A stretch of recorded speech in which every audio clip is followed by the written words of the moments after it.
Whaatwaa family, welcome back to the channel, man. It's your boy, Mr. Whaatwaa, and today, hey yo, skirt, man, check this out, yo. We got a video today, man. This is called Buddhism Explained, man. Religions in Global History. We're about to get into it now. Remember, if this is your first time on the channel, you have not already subscribed. What are you doing, man? Go ahead and subscribe, man. We are the latest family on YouTube, and that's a fact. And also, before we get started, put a like on this video. Remember, if you got a video you want me to react to, get down in the comment section, let me know, and then we'll get to it, man. Let's go ahead and get into this reaction, man. All right.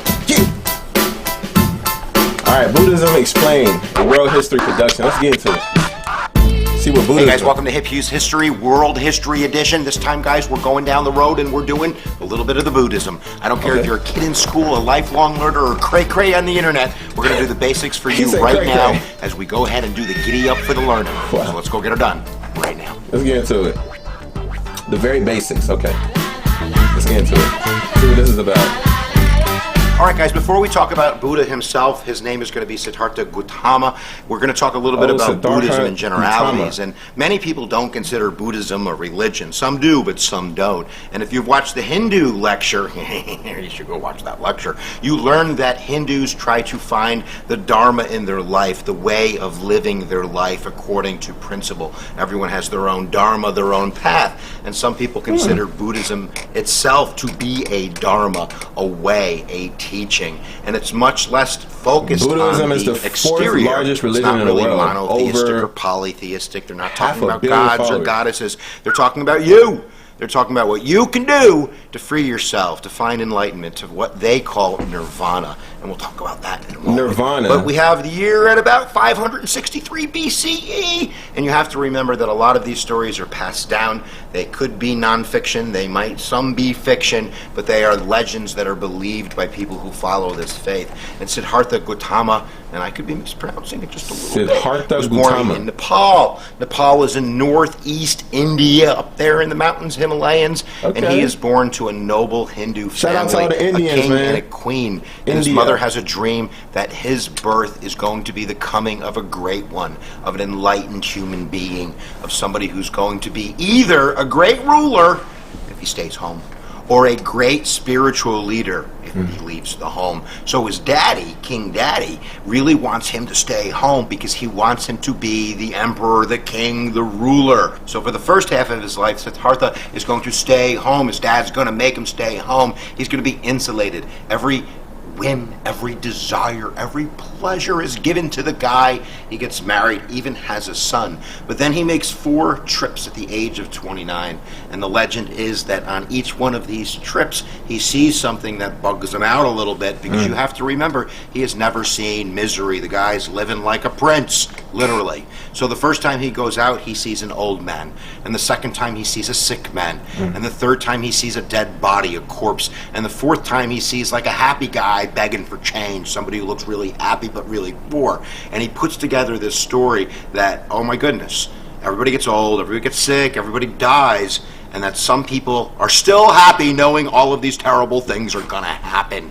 So that brings him to the point where he decides he can't stay home. He needs answers. He needs to figure out what's going on. How can we be happy when there's so much misery and suffering? And that is going to be at the heart of Buddha's teachings, the enlightened one. Now there's 84,000 teachings, and I only wanted to do a 10-minute video, so we're going to keep this quite simple, guys. Now let's take a look at the 4 noble truths of Buddhism. You can handle 4 important things, right? Yeah, let's get it. Let's see what this is about. The 4 noble truths. Whaatwaa family, let's listen, see what this is about.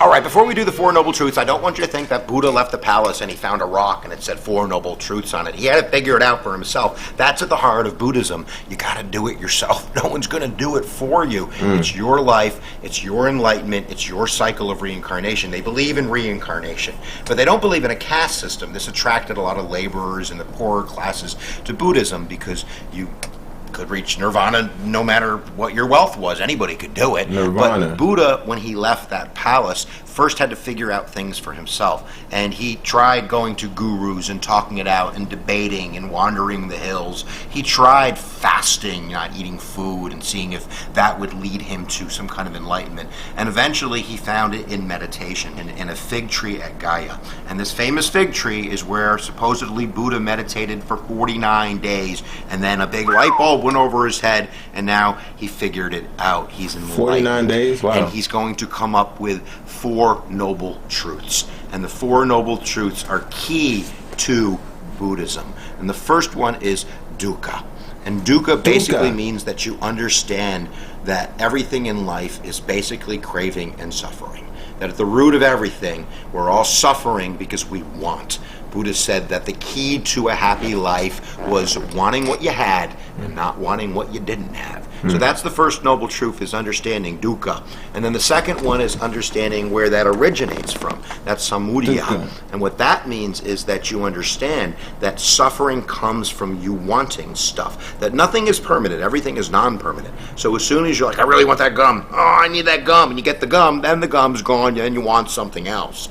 So what Buddha says is that in the second noble truth, you have to understand that your suffering originates in your mind. Wanting stuff and desiring stuff. So then the third noble truth is nirodha, which means stopping the dukkha. If you can stop the dukkha, then you can create nirvana.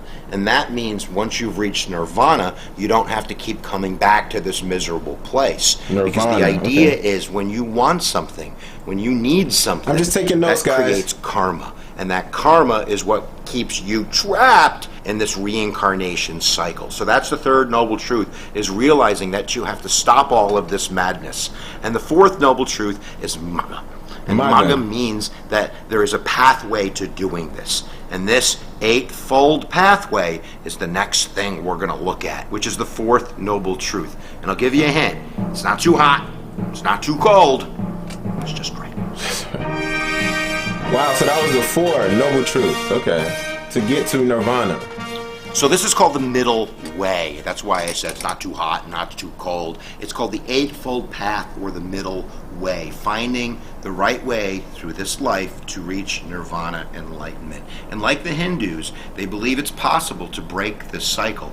One of the differences, besides them not believing in the caste system, is Hindus believe you're always born back as a human. Buddhists believe that you can come back as a supernatural being, as an angel, as another Buddha. They believe you can come back on the downside as a beast or a demon as well. But there is a lot of different beliefs in Buddhism, so we don't want to pigeonhole them right there. But let's go through the Eightfold Path, the middle path. It's not too hot.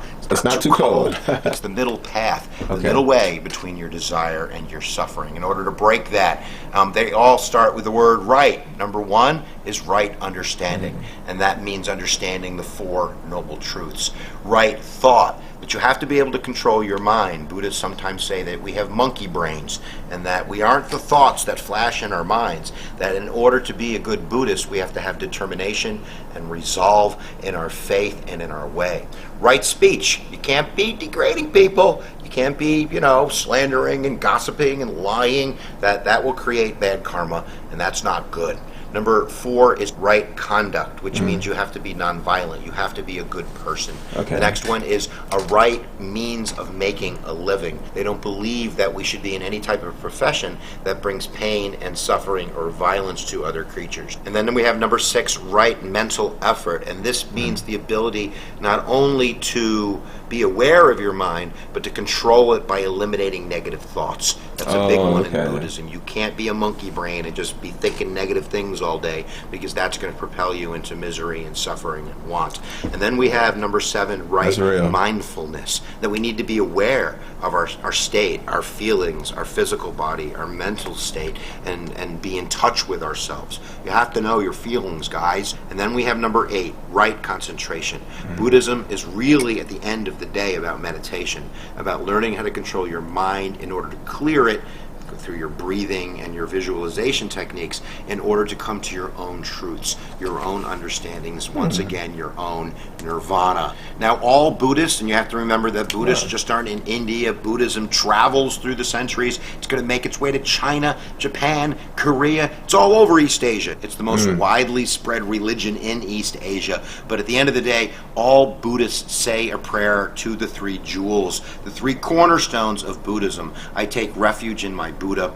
I take refuge in my Dharma. I take refuge in my religious community. So how about that, guys? Wow. Maybe now you can follow your Dharma to get rid of your karma so you can have a little bit of Kurt Cobain in your life. That was a Nirvana joke. I hope I didn't offend everybody. All right, guys, that's it for me right now. That's it for Hip Hughes. We hope that your brain is a little bit bigger. And I'm going to say goodbye. And I'm going to say it because I always say it. Where attention goes, energy flows. We'll see you guys next time that you press my buttons. Yo, this guy is pretty cool. I like him. The Triple H Club. Yo, I like this guy, man. He's pretty cool. You know what I'm saying? Hey, check this out. Whaatwaa family, hold on. Let's go ahead and check this out. If this is your first time on the channel, you have not already subscribed. Before you leave, make sure you go ahead and subscribe and join the Whaatwaa family. Also, before you leave the channel, put a like on this video. Now, we have just received a lot of information about this. It's Buddhism explained. So the first thing I understand is they call theirs nirvana or nirvana.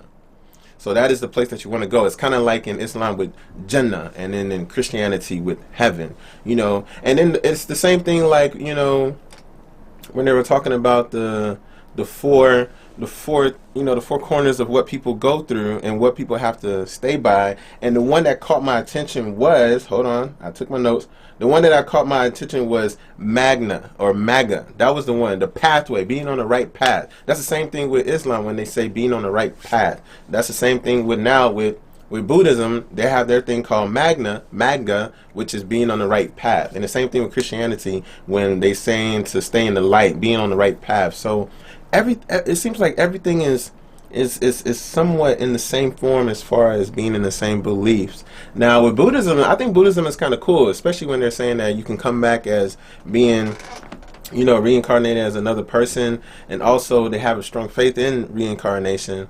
And then also they have different ways of what they were saying, that how people can go about their ways and have different ways to be able to get to their nirvana. You know, there's not one straight path. You can deviate and do your, you know, do another way to get there. So that's pretty neat.